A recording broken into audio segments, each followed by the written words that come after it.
Hello friends, আশা করি সবাই ভালো আছো, আমিও ভালো আছি আলহামদুলিল্লাহ। তো বন্ধুরা, আমরা কিন্তু গ্রামারের সবচেয়ে গুরুত্বপূর্ণ টপিকস পার্টস অফ স্পিচ নিয়ে আলোচনা করতেছিলাম। গত ক্লাসে আমরা নাউন সম্পর্কে পড়েছি। আজকে আমরা একটা সেন্টেন্সের সবচেয়ে গুরুত্বপূর্ণ অংশ কিন্তু হচ্ছে ভার্ব। এই ভার্ব নিয়ে আমরা আলোচনা করব। ভার্বের আজকে আদ্যপান্ত আমরা জানবো। তো আমরা একটা কথা আছে যে ভার্ব হচ্ছে অথবা ক্রিয়াপদ হচ্ছে বাক্যের অপরিহার্য অংশ। নাউন ছাড়া কিন্তু বাক্য গঠন করা যায়, কিন্তু ভার্ব ছাড়া অথবা ক্রিয়াপদ ছাড়া কিন্তু বাক্য গঠন করা কোনো মতেই সম্ভব না। এর জন্য আজকে আমরা গ্রামারের বেসিক থিং বা ভার্ব সম্পর্কে জানবো। তোমরা জানো যে একটা 10তলা বিল্ডিংয়ের যদি বেসিকটা খুবই দুর্বল হয়, নিচতলা যদি খুবই দুর্বল হয়, তাহলে সেই ক্ষেত্রে কিন্তু এই বিল্ডিংটা ভেঙে পড়ার সম্ভাবনা থাকে। তেমনি ইংলিশের ক্ষেত্রেও তাই।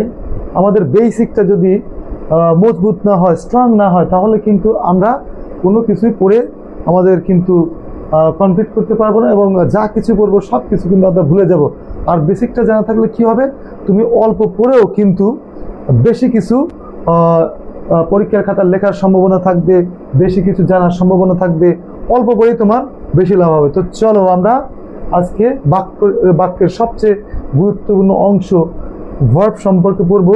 তো আগে আমরা প্রথমে ভার্বের সংজ্ঞা পড়বো, তারপর হচ্ছে ভার্বের ক্লাসিফিকেশন, কত প্রকার ভার্ব আছে, কোনটার কাজ কি, এবং বিভিন্নভাবে বিস্তারিত আমরা আলোচনা করবো। তো চলো আগে ভার্বের আমরা ডেফিনিশন শিখে আসি। তো দেখো, এখানে বলা আছে এ ভার্ব ইজ এ ওয়ার্ড। তো ভার্ব বা ক্রিয়াপদ হচ্ছে এমন একটা শব্দ দ্যাট এক্সপ্রেসেস অ্যাকশন, যার মাধ্যমে কোনো কাজ করা বোঝায়, স্টেট কোনো অবস্থা বোঝায়, তারপর হচ্ছে পজিশন কোনো মালিকানা বোঝায়, তারপরে কি অকারেন্স কোনো ঘটনাবলী কখন ঘটতেছে এরকম কিছু বোঝায়। তাহলে আমরা সহজ কথা বলবো কি, যে যেই ওয়ার্ড দ্বারা কোনো কিছু করা বা কাজ করা বোঝায় সেটাই হচ্ছে ভার্ব। তো ফর এক্সাম্পল, উদাহরণস্বরূপ কি বলা যায়, দেখো যে she runs to be fit, এটা কিন্তু অ্যাকশন প্রকাশ করছে। তার মানে কি, সে ফিট হওয়ার জন্য দৌড়ায়, সে ফিট থাকার জন্য দৌড়ায়। এখানে কিন্তু রানসটা ভার্ব। হ্যাঁ, তারপর কি, দ্য ফ্লাওয়ার্স ব্লুমড ইন স্প্রিং। হ্যাঁ, তাহলে কি, বসন্তকালে ফুল ফুটেছিল। তাহলে এখানে কিন্তু একটা ঘটনা, মানে কি, বসন্তকালে কি হয়েছিল, ফুল ফুটেছিল। তাহলে এখানে ওই ঘটানোর কাজটা কিন্তু এখানে ঘটতেছে। হি ইজ ভেরি জুবিল্যান্ট, এখানে কিন্তু স্টেট বোঝাচ্ছে, মানে অবস্থা বোঝাচ্ছে, মানে সে কি অবস্থা আছে, সে খুব উৎফুল্ল অবস্থা আছে। জুবিল্যান্ট মানে কিন্তু খুব উৎফুল্ল অবস্থা, উচ্ছ্বসিত অবস্থা। তাহলে এটা কিন্তু এইটা কিন্তু একটা ভার্ব ইজ।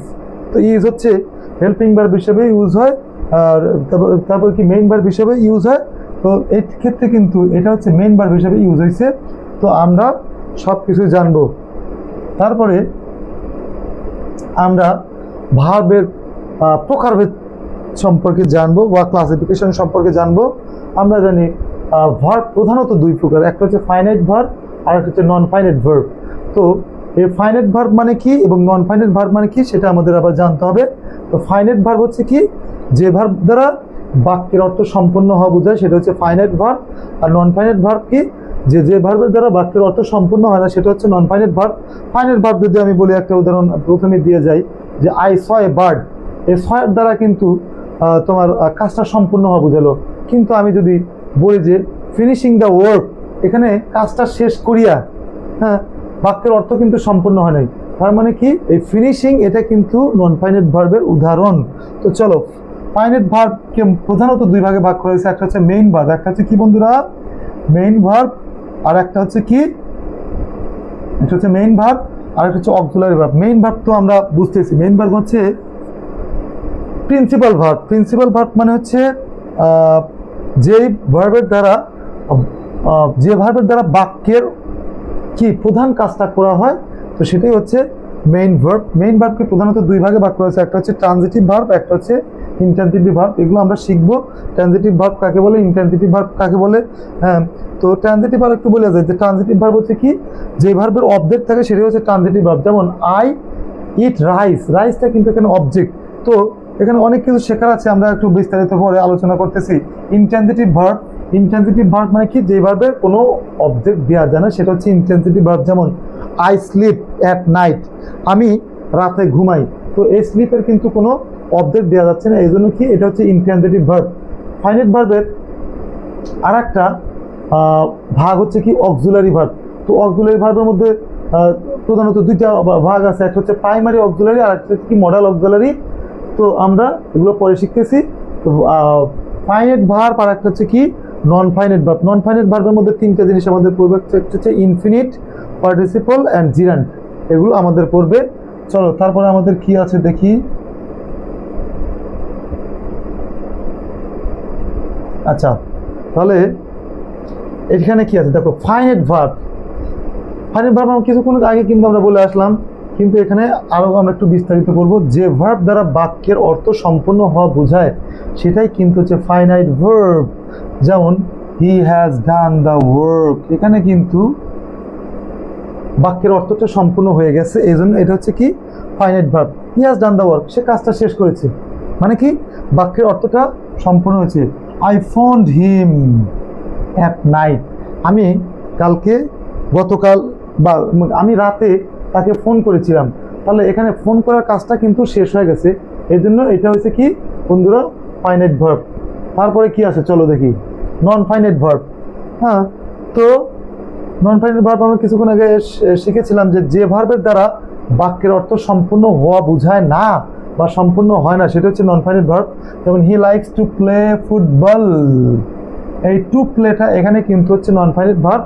তুমি যদি বলো he likes to play, to play, to play কখনো তোমার ভার্বের অর্থ বা বাক্যের অর্থ সম্পূর্ণ করতে পারবে না। টু প্লে ফুটবল, ফুটবল খেলতে, কি করি পছন্দ করি, তুমি যদি লাইকসটা না দাও কখনো বাক্যের অর্থ সম্পূর্ণ হওয়া বোঝাবে না। তো এখানে আমরা দেখতে পাচ্ছি বন্ধুরা নেইমার ইজ প্লেইং ফুটবল, এখানে আর একটা খেলা দেখতে পাচ্ছি, Neymar is playing football and কি করতেছে, দুইজন তাকে তাড়া করার চেষ্টা করতেছে, ফুটবলটা কেড়ে নেওয়ার চেষ্টা করতেছে কিন্তু পারতেছে না, কারণ নেইমার হচ্ছে অপ্রতিরোধ্য। হ্যাঁ, যদি নেইমার মাঠে থাকে তাহলে কিন্তু খেলার কি দৃশ্যপট চেঞ্জ হয়ে যায়। তো নেইমার হচ্ছে ব্রাজিলের প্রাণভ্রমরা, এবং যারা ব্রাজিল সাপোর্টার আছো তারা কিন্তু নেইমারকে খুব ভালোবাসে, এবং যারা আর্জেন্টিনার সাপোর্টার আছো তারা কি মেসিকে খুবই ভালোবাসে। তো চলো তারপর কি আছে, যে আর একটা উদাহরণ আছে, finishing the work he went home, এই যে এটা কিন্তু নন ফাইনাইট ভার্বের উদাহরণ। ফিনিশিং দ্য ওয়ার্ক, তুমি যদি এইটুকু বলো যে ফিনিশিং দ্য ওয়ার্ক, কাজটা শেষ করিয়া, তারপরে কিন্তু বাক্যের অর্থ সম্পূর্ণ হয় না, বাক্যে কিছু শুনতে মন চায় যে ফিনিশিং দ্য ওয়ার্ক, কাজটা শেষ করে সে কি করলো, এটা কিন্তু এই বাক্যটা যদি না থাকে তাহলে কিন্তু হবে না। তার মানে কি নন ফাইনাইট ভার্ব কিন্তু ফাইনাইট ভার্বের উপর নির্ভরশীল, হ্যাঁ, অর্থ প্রকাশের ক্ষেত্রে। হ্যাঁ, তারপরে কি আছে দেখি, আছে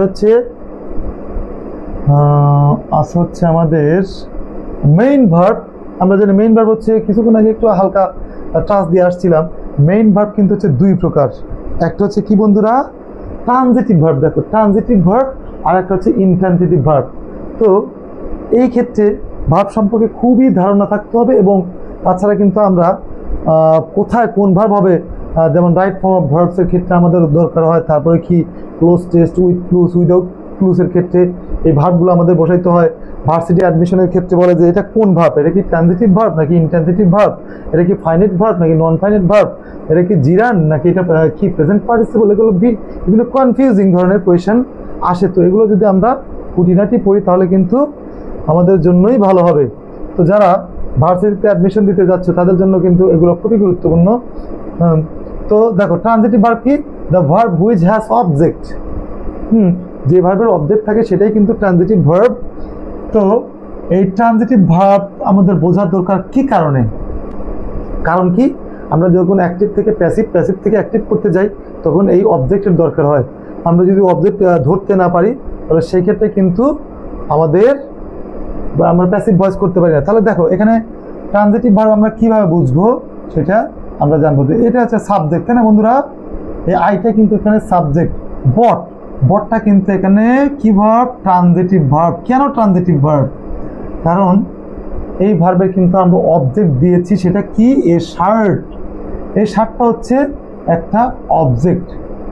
তো অবজেক্ট চেনার উপায় কি, তুমি ভার্বকে কি বা কাকে দ্বারা প্রশ্ন করলে যদি উত্তর পাওয়া যায় সেটা কিন্তু হচ্ছে অবজেক্ট। যেমন আমি কিনেছিলাম, আমি কি কিনেছিলাম, আমরা কিন্তু উত্তর পাচ্ছি একটা শার্ট। তো এই শার্ট এটাই কিন্তু হচ্ছে অবজেক্ট।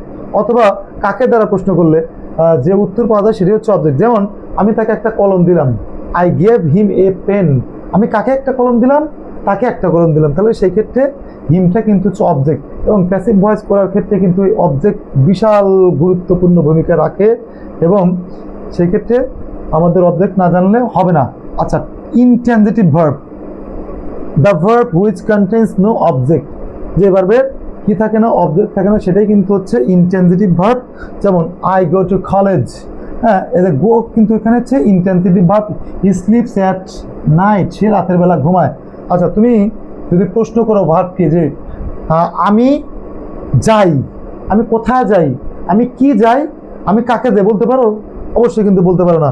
কিন্তু আমি যদি বলতাম যে আমি কি করি, আমি একটা বই পড়ি, আই রিড এ বুক, এই বুকটা কিন্তু এখানে অবজেক্ট, এবং রিডটা কিন্তু এখানে ট্রানজিটিভ ভার্ব হইতো, কিন্তু এটা কখনোই ট্রানজিটিভ ভার্ব হইতে পারতেছে না।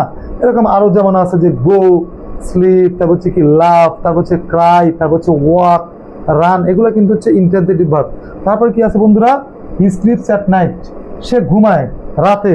সে কাকে ঘুমায়, কি ঘুমায়, তুমি কিন্তু উত্তর পাচ্ছ না। এই জন্য এটা স্লিপসটা কিন্তু এখানে হচ্ছে ইনট্রানজিটিভ ভার্ব। আমরা জানি ইনট্রানজিটিভ ভার্বের কিন্তু আমরা কি করতে পারি না, প্যাসিভ ভয়েস করতে পারি না, কিন্তু আমরা ট্রানজিটিভ ভয়েসের কিন্তু অবশ্যই প্যাসিভ ভয়েস করতে পারি। তারপর কি আছে বন্ধুরা, দেখি চলো। তো মেইন ভার্বের পরে আসবে আমাদের হচ্ছে অক্সিলারি ভার্ব। অক্সিলারি ভার্বকে প্রধানত দুই ভাগে ভাগ করা হয়েছে। তো সেটা হচ্ছে প্রাইমারি অক্সিলারি, আর হচ্ছে একটা কি মডাল অক্সিলারি। তো প্রাইমারি অক্সিলারির মধ্যে আবার কয়েকটা ভাগ আছে, দেখো। তো প্রথম হচ্ছে to be verb. To be verb হচ্ছে কি এম ইজ আর, এগুলো আমাদের খুবই দরকার। তো এই এম ইজ আর কিন্তু এখানে হচ্ছে প্রেজেন্ট ইনডিফিনিট টেন্সে বা প্রেজেন্ট টেন্সে ব্যবহৃত হয়। ওয়াজ আর কিন্তু হচ্ছে পাস্ট টেন্সে ব্যবহৃত হয়, এবং বিন, বিন কখন ব্যবহৃত হয়, বিন কিন্তু পাস্ট পার্টিসিপল। তাহলে এই হচ্ছে ভার্বের মূলত হচ্ছে ভার্বের বেস ফর্ম কিন্তু হচ্ছে বি। আমরা যদি আইনি যোগ করতে চাই তাহলে এই বি এর সাথে আইনি যোগ করতে হবে, কারণ কি ভার্বের বেস ফর্মের সাথে সবসময় আইনি যুক্ত হয়। তুমি কখনো বলতে পারবে না অ্যামিং, তুমি কখনো বলতে পারবে না ইজিং, আরিং, ওয়াজিং, ওয়ারিং, বিনিং। ও এইটা কিন্তু যে আইন যে যুক্ত হয়েছে এটা কিন্তু বি এর সাথে যুক্ত হয়েছে, তাই না বন্ধুরা? বি কিন্তু ভার্বের বেস ফর্ম, তার মানে কি ভার্বের বেস ফর্মের সাথে আইন যে যুক্ত হয়। তাহলে টু বি ভার্ব, এই টু বি ভার্বগুলো মূলত হেল্পিং ভার্ব হিসেবে ব্যবহৃত হয়, আবার অনেক সময় মেইন ভার্ব হিসেবে ব্যবহৃত হয়। হ্যাঁ, তো এগুলো আমাদের জানতে হবে। তারপরে প্রাইমারি অক্সিলারির মধ্যে হচ্ছে যে have verb, have, has, had. যেমন আমি যদি বলি I have done the work, তাহলে এই হ্যাভটা কিন্তু এখানে কি হলো, অক্সিলারি ভার্ব হিসেবে ব্যবহৃত হবে। তারপর কি he has left the village, সে গ্রামটা ছেড়েছে, তার মানে কি এই হ্যাজটা হচ্ছে অক্সিলারি ভার্ব হবে। টু ডু ভার্ব, তো টু ডু ভার্ব কিন্তু এটার তিনটা ফর্ম, ডু, ডাজ, ডিড। কখন ব্যবহৃত হয়, ডু কখন ব্যবহৃত হয়, আমরা জানি first person, second person, third person plural নাম্বারের সাথে ডু ব্যবহৃত হয়। যেমন আই ডু দ্য ওয়ার্ক, কিন্তু উই ডু দ্য ওয়ার্ক অথবা দে ডু দ্য ওয়ার্ক, কিন্তু তুমি কখনো বলতে পারবে না হি ডু দ্য ওয়ার্ক, তোমাকে বলতে হবে কি হি ডাজ দ্য ওয়ার্ক। এবং পাস্ট ইনডিফিনিট টেন্সে কিন্তু ডিড ব্যবহৃত হয়। যেমন he did the work, he did a lot of works yesterday, সে গতকাল অনেক কাজ করেছিল। তাহলে প্রাইমারি অক্সিলারির মধ্যে আমাদের এই তিনটা জিনিস পড়বে, to be verb, to have verb এবং টু ডু ভার্ব। আচ্ছা, তারপর আসবে আমাদের অক্সিলারি ভার্বের আরেকটা ভাগ আছে, সেটা কিন্তু হচ্ছে মডাল ভার্ব। কি ভার্ব বন্ধুরা? Modal verb.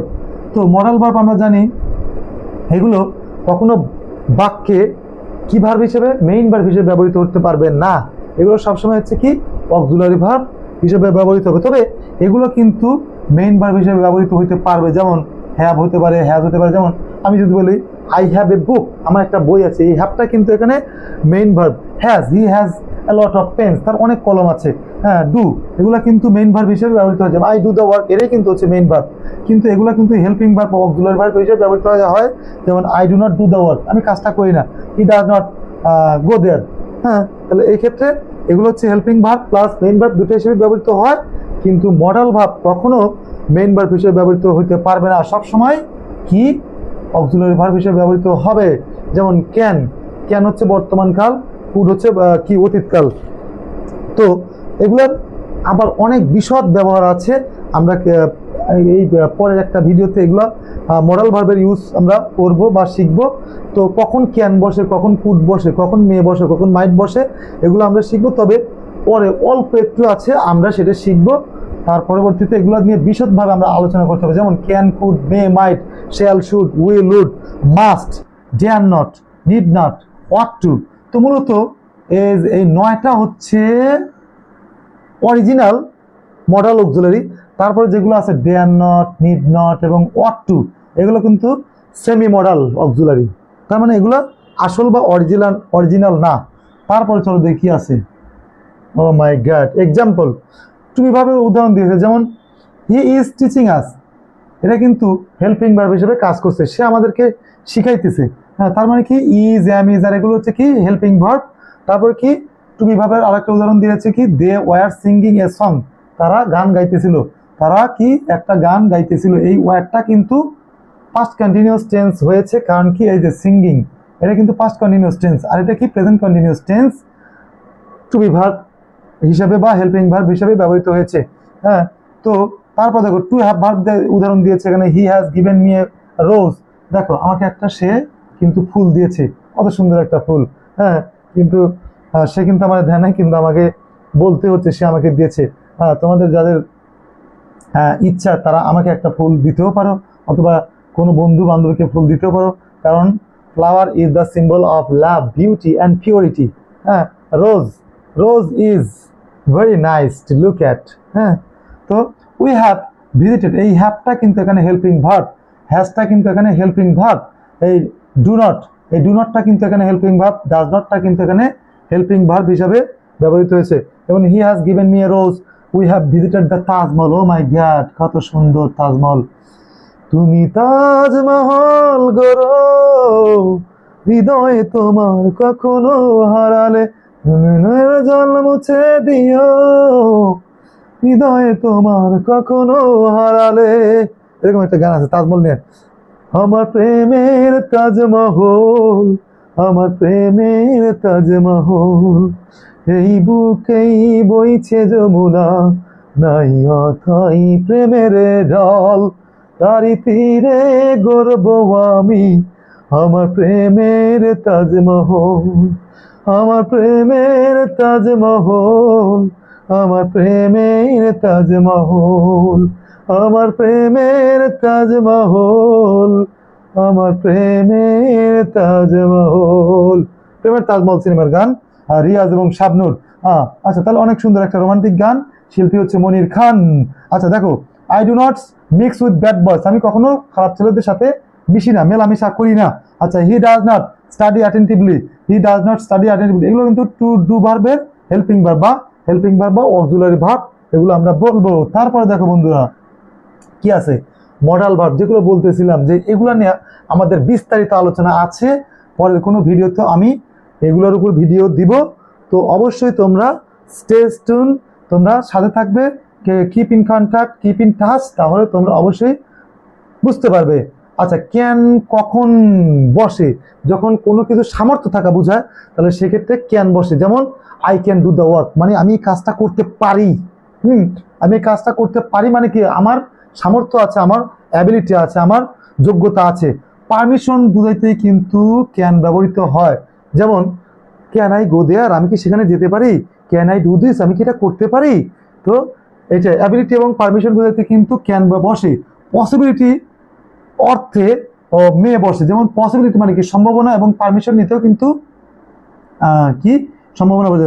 I may do the work, তুমি এই কাজটা মন থেকে একদম জোর দিয়ে বলতে পারবো না যে আমি এই কাজটা করতেই পারবো, যখন মে ইউজ করবা মানে কি আমি এই কাজটা করতে পারি, তুমি পারতে পারো নাও পারে, কিন্তু ক্যান দিয়ে কিন্তু নিশ্চিত শিওর তুমি করতেই পারো, করতে পারবেই। তাহলে মে পসিবিলিটি কখন বসে, যেমন I may do the work, আমি এই কাজটা করতে পারি নাও করতে পারি। হ্যাঁ, পারমিশন আমরা কিন্তু অনেক সময় বলি ক্লাসে ঢোকার সময় অথবা কোনো একটা রুমের মধ্যে ঢোকার সময় যে মে আই কাম ইন, আমি কি আসতে পারি, may I come in sir, আমি কি ভিতরে আসতে পারি স্যার, এরকম। তাহলে পারমিশন বুঝাইতে কিন্তু মে ব্যবহৃত হয়। উড, খুব সুন্দর একটা জিনিস। উড আমরা কখন ব্যবহার করি, পাস্ট হ্যাবিট, যেমন অতীতে যদি তার কোনো অভ্যাস থাকতো তাহলে সেক্ষেত্রে কিন্তু উড ব্যবহার, যেমন হি উড কি স্মোক সিগারেট, সে ধূমপান করত কিন্তু এখন আর ধূমপান করে না। তাহলে অতীত অভ্যাস কিন্তু বোঝায়। এটা আর একটা ব্যবহৃত হয়, সেটা কিন্তু ইউজ টু এবং উড কিন্তু অতীত অভ্যাস বোঝায়। যেমন I would swim in the river, আমি নদীতে সাঁতার কাটতাম, অতীত অভ্যাস। হ্যাঁ, তারপরে কি কার্টেসি, বিনয় বলতে ব্যবহৃত হয়, বিনয় প্রকাশ করতে। Would you mind sitting beside you, তোমার পাশে বসলে তুমি কি কিছু মনে করবে? Would you mind walking beside you, তোমার পাশে হাঁটলে তুমি কি কিছু মনে করবে? মানে পারমিশন নেয়া বা অনুমতি নেয়া বা ভদ্রতা প্রকাশ করতে কি বসে? উড বসে। তো এগুলো কিন্তু আমাদের বিস্তারিত আলোচনা আমি পরে করব, এখন আমরা যতটুকু আছে ততটুকু শিখবো। নন ফাইনাইট ভার্ব মানে কি? অসমাপিকা ক্রিয়া। নন ফাইনাইট ভার্বের মধ্যে কিন্তু কয়েকটা জিনিস পড়ে। যেমন ইনফিনিট দিয়ে আমরা কি ইনফিনিটিভ দিয়ে আমরা নন ফাইনাইট ভার্ব কি গঠন করি। তারপরে কি present participle, perfect participle and gerund. আরেকটা আছে, সেটা হচ্ছে কি পাস্ট পার্টিসিপল। তো এটা এখানে লেখা হয়নি। তো সাবজেক্ট অনুযায়ী পরিবর্তন হয় না। নন ফাইনাইট ভার্ব কিন্তু সাবজেক্ট অনুযায়ী পরিবর্তন হয় না, মানে সবসময় অপরিবর্তিত থাকবে। হ্যাঁ, আর কি আমরা ফাইনাইট ভার্ব কিন্তু সাবজেক্ট অনুযায়ী পরিবর্তন করি। আমি যদি বলি হি লাইকস টু, এটা কিন্তু ফাইনাইট ভার্ব, হি লাইকস টু। আচ্ছা, আবার যদি বলি আই লাইক, অথবা কি দে লাইকড, তার মানে কি সাবজেক্ট অনুযায়ী বা টেন্স অনুযায়ী কিন্তু পরিবর্তন হয়ে যাচ্ছে। কিন্তু নন ফাইনাইট ভার্ব কিন্তু কখনো পরিবর্তন হবে না, সব সময় একই থাকবে। সব সময় কি থাকবে বন্ধুরা? একই থাকবে, এবং কখনো পরিবর্তন করা যাবে না। ইনফিনিটিভ দিয়ে তোমার নন ফাইনাইট ভার্ব গঠন করা যায়। যেমন he tried to cross the road, সে কি রাস্তাটা পার হতে পর্যন্ত তুমি গিয়ে যদি থেমে যাও, তাহলে কি বাক্যের অর্থ সম্পূর্ণ হবে? সম্পূর্ণ কিন্তু হবে না। কিন্তু তুমি যখনই এইটা নিয়ে আসবা, ট্রাইড নিয়ে আসবা, তখনই বাক্যের অর্থটা সম্পূর্ণ হবে। তার মানে কি আমরা কি বুঝতেছি? নন ফাইনাইট ভার্ব দ্বারা কখনো বাক্যের অর্থ সম্পূর্ণ হয় না। তারপর কি ফিনিশিং দ্য ওয়ার্ক, তুমি যদি এইটুকু বলো, হ্যাঁ, যে ফিনিশিং দ্য ওয়ার্ক, কাজটা শেষ করিয়া, তারপরে কিন্তু বাক্যের অর্থটা সম্পূর্ণ হয় না। তোমার বাক্যের অর্থটা সম্পূর্ণ করার জন্য এই যে পাশে ফাইনাইট ভার্বের হেল্প নিতে হবে। He left, finishing the work, কাজটা শেষ করে সে কি করলো? সে চলে গেল। পারফেক্ট পার্টিসিপল মূলত হ্যাভিং প্লাস V3 দেয়া বসে। যেমন হ্যাভিং ওয়াচড দ্য মুভি, হ্যাঁ, মুভিটা দেখিয়া হি বিকাম হ্যাপি, সে কি হলো? সে খুব আনন্দিত হলো, সে খুব খুশি হলো। হ্যাঁ, তাহলে এটা কিন্তু perfect participle, having plus V3 এগুলো পারফেক্ট পার্টিসিপল। জিরান্ট কি আর প্রেজেন্ট পার্টিসিপল কি, এটার পার্থক্য কোথায় সেটা আমরা একটু পরে বুঝবো। তো ওয়াকিংটা হচ্ছে কি? ওয়াকিং এটা কিন্তু হচ্ছে জিরান্ট বলতে হচ্ছে ভার্বাল নাউন। হ্যাঁ, ভার্ব প্লাস নাউনের কাজ করে, এটা হচ্ছে ভার্বাল নাউন। তো walking is good for health, কি হাঁটা কিন্তু স্বাস্থ্যের জন্য উপকারী। তো এইভাবে আমাদের ভার্ব সম্পর্কে আমরা বিস্তারিত করব। তো আজকের মতো এখানেই শেষ। এবং ভার্বের আরও ব্যবহার আছে। ভার্ব ছাড়া আমি কি বললাম, যে ভার্ব ছাড়া কখনো কোনো বাক্য আমরা তৈরি করতে পারবো না। তবে ডায়ালগের ক্ষেত্রে আমরা কিছু, যেমন অফকোর্স, অবশ্যই আমরা কিন্তু তৈরি করতে পারি, কিন্তু ম্যাক্সিমাম 99% ক্ষেত্রে তোমার ভার্ব ছাড়া বাক্য গঠন করা সম্ভব নয়। এবং এই ভার্ব সম্পর্কে যদি তুমি সম্যক ধারণা থাকে বা গভীর জ্ঞান থাকে, তাহলে সেই ক্ষেত্রে তোমার 9, 10, অষ্টম, একাদশ, দ্বাদশ, তারপর ভার্সিটি অ্যাডমিশন টেস্ট, তারপর হচ্ছে জবের ক্ষেত্রে এগুলো খুবই তোমার উপকারে আসবে। হ্যাঁ, তোমাকে বলতে পারে। তারপরে কিন্তু আছে হচ্ছে পজিটিভ ভার্ব। ও বন্ধুরা, পজিটিভ ভার্ব কিন্তু এখনো শেখানো হয় নাই। পজিটিভ ভার্ব আছে, ফ্যাক্টিটিভ ভার্ব আছে, কগনেট ভার্ব আছে, এগুলো আমরা শিখবো। তাহলে এগুলো আমরা আবারও শিখবো। তো এই পর্যন্ত আজকের মতো এখানেই বিদায় নিচ্ছি। সবাই ভালো থাকো, সুস্থ থাকো, এবং যারা ফেসবুক দেখবা ভিডিওটা, তারা অবশ্যই ফলো এবং লাইক করবে, এবং যারা ইউটিউবে ভিডিওটা দেখবে তারা অবশ্যই সাবস্ক্রাইব করে লাইক করে ধন্য করবে। তো আসসালামু আলাইকুম, বেস্ট অফ লাক।